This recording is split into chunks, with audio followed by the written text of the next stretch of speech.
am Trisha Dela Cruz, one of the members of Group 2, and someone asked about Joseph Proust and the law of definite proportion. Let me explain something. Joseph Louis Proust was born on 26th of September in 1754 and died on July 5 in 1826. He was a French chemist who is best known for the discovery of the law of the definite proportion or the law of constant composition. He was also a chemistry teacher who taught in different schools like the Royal Artillery School in Segovia and Marseille, which is a private teaching institution. Proust founded the law of the definite proportion, also known as the Proust law, in 1794 during his work on copper carbonate, tin oxide, and iron sulfides. He is the first one who accumulated the conclusive evidence of it in a series of researches on the composition of many substances, especially the oxide of iron, in 1797.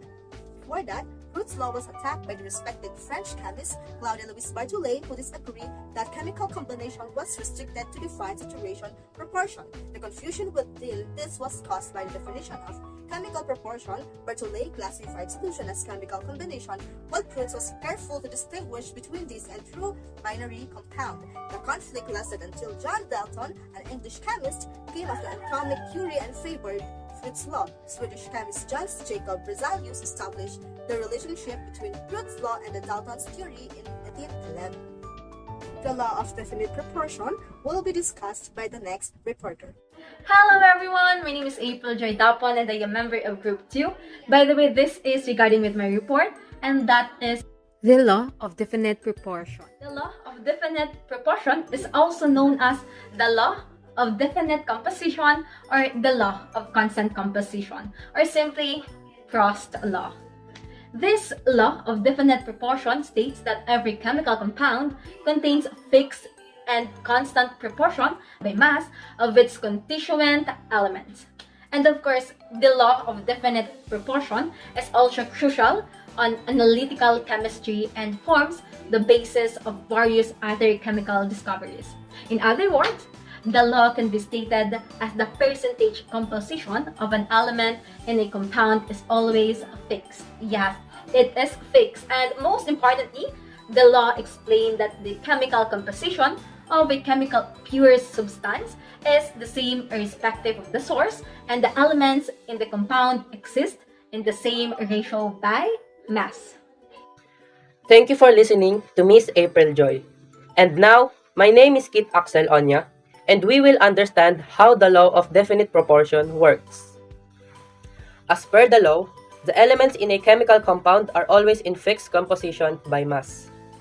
This is true irrespective of source or method of preparation of that chemical compound.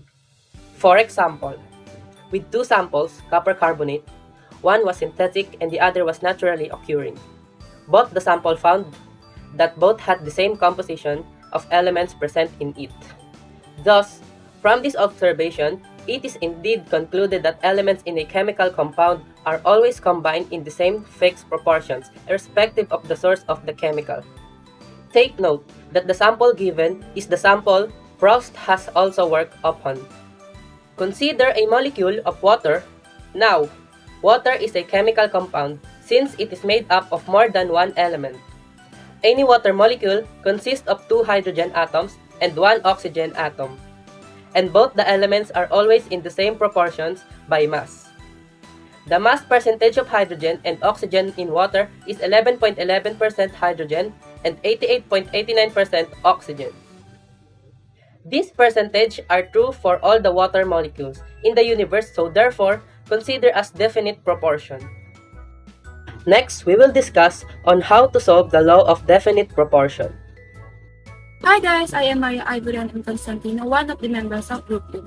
On this video, I will show you how to try solving the law of definite proportion. Sample problem.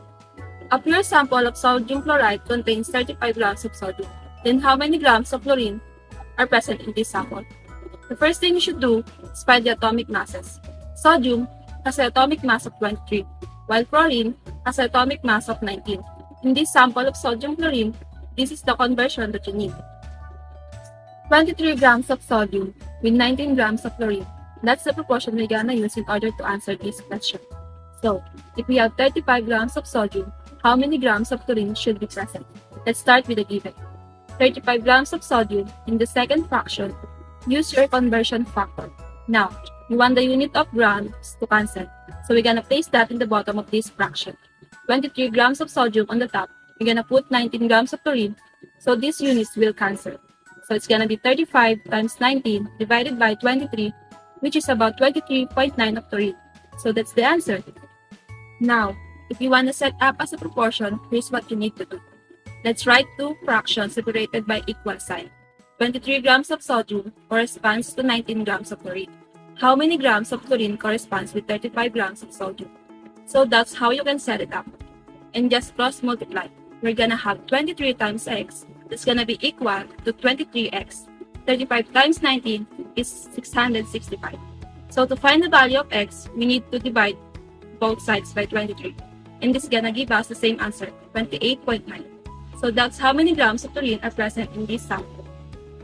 Hello, my name is Parumog and I am here to present to you another problem solving of a law of definite proportion and also the limitation of this law for you to be able more understand our lesson. So let's start. So here's our question. If there are 42 grams of hydrogen in a sample of a pure methane, CH4, how many grams of carbon do you think are presented? Let's find it out. So now, to find out the answer, let's find first the atomic weight. So in methane, the atomic mass of carbon is 12 and on hydrogen is 1. But now, let's take a look back on methane symbol. The carbon has 1 atom. And on hydrogen, there are 4 atoms. So 4 times 1 is equal to 4. And by that, we can conclude that in hydrogen and on carbon, there is a corresponding grams. So in carbon, there is 12 grams that always corresponds to 4 grams in hydrogen. And these numbers are what we call conversion factor. Please remember this, the 12 grams, 4 grams, and the additional given, which is on the problem, which is 42 grams of hydrogen. And now, if we have 42 grams of hydrogen, how many is carbon presented at it? 42 grams of hydrogen. And let's put 4 grams in the bottom of the other side. So later on, we can cancel out the hydrogen and grams with it. And the other one given above will be 12 grams of carbon. And this will be 1. So let's cancel it out. Cancel, cancel, cancel. So we have now remaining 42 times 12 is equal to 504. And 1 times 4 is equal to 4. And now let's divide this to remaining value. 504 divided by 4 will be 126 grams. And that is what our carbon presented on the corresponding 42 grams of hydrogen. Well, did you get it? That was so nice of you. To make sure our answer is right, you can also try to check or solve it on proportion method and see if the carbon would still end up as 126 grams. And by that, we can now go to the conclusion of the law of definite proportion that also said by Joseph Proust. A chemical compound always contains the same elements combined together in the same proportion by mass. But oh, let's not forget that even the law of definite proportion is a building block of modern analytical chemistry. The law doesn't hold true for all chemical compounds. Some of the exceptions of this law are presented on the screen, and you can also try to read it for you to be able to know the limitations of the law of definite proportions. Did you enjoy our lesson for today? The references that we use for the whole presentation is listed on the screen. You can also take a look on that and check it out later to see it for yourself. Thank you, and we were now ending the report for the law of definite proportion. We hope that you understood the process and now able to solve problems related to this. I especially thanks the group for making this presentation well done.